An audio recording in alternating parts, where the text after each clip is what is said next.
নমস্কার, আদাব, সালাম। আমি নকিবুল সালাম, আপনাদের চ্যানেল বাংলার আওয়াজ। এই বাচ্চাটি মারা গেছে, অ্যাক্সিডেন্ট করে পালিয়ে গেছে। এটি মারুতি। আমরা পরে দেখাচ্ছি, কথা বলবো। এই বাড়ির লোক কোথায় গেল? হ্যাঁ, চারিদিকে লোক আছে। এদিকে এদিকে আসুন, এদিকে এদিকে ভাই। ভাই এক মিনিট বিষয়টা বিষয়টা কিভাবে মারা গেল বাচ্চাটা?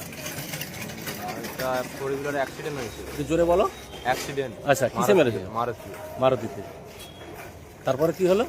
তারপরে এখান থেকে নিয়ে এলো, তার জেঠু ছিল। হ্যাঁ, স্পটে ছিলাম না আমি, কিন্তু তাই এখানে জেঠু গেছে, যে সেন্সলেস হয়ে গেছিল, তাই তাকে অন্য জায়গায় নিয়ে চলে গেছে। তারপর থেকে এখানে আমি আছি। বাচ্চাটাকে তুলে কে এনেছিল? তার জেঠুই এনেছিল। আর মারুতিওয়ালা? মারুতিওয়ালা আসছিল, মারুতিওয়ালা তো পালিয়ে গেছে। আমরা সেই যে অ্যাক্সিডেন্ট করেছিল সেই সেই সেই নিয়ে এসেছিল, নিয়ে আসছে। আচ্ছা, সেই নিয়ে এসে রেখে দিয়ে পালিয়ে গেছে।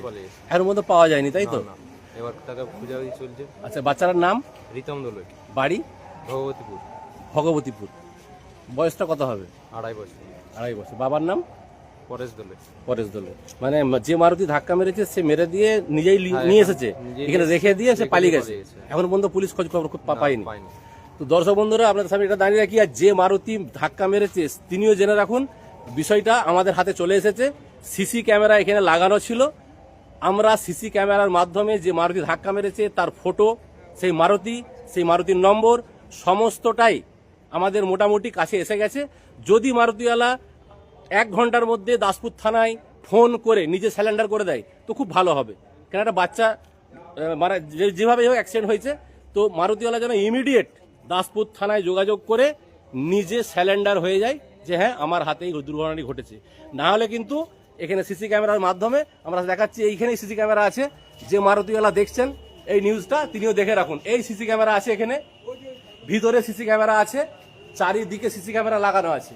তো বিষয় হলো কিছুক্ষণের মধ্যেই যদি আপনি স্যালেন্ডার করে দেন তো ভালো হবে। আর যদি আপনি স্যালেন্ডার না করেন, যদি নিজেকে খুব চালাক মনে করেন, এটা ধাক্কা মেরে দিয়ে অ্যাক্সিডেন্ট করে একটা মানে শিশুর প্রাণ নিয়ে বাড়িতে বসে থাকবেন, আর মনে করবেন যে দাসপুর থানা চুপচাপ বসে থাকবে, দাসপুর থানা চুপচাপ বসে থাকবেন।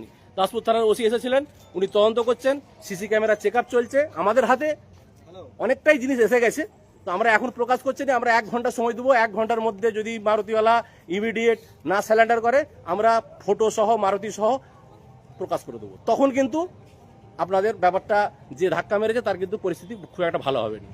তো এটা কতক্ষণ আগে হয়েছে? 1.5 ঘন্টা আগে, তাই তো?